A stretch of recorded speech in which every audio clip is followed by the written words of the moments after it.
Akshada Kanishna Suravanshi, and today I am going to present simple experiment. Lifting ice. Material we need for our experiment: ice,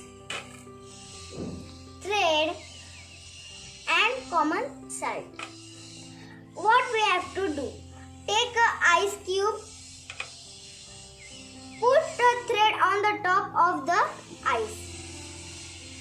Then sprinkle some salt on the ice.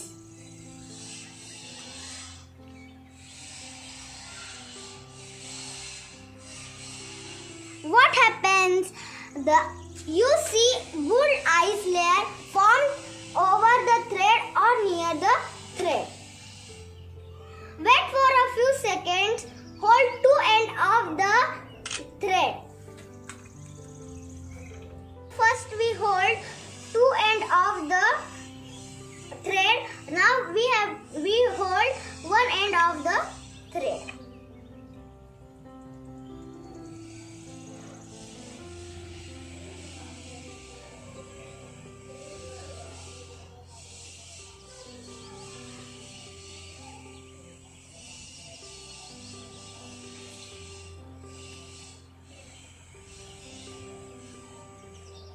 See.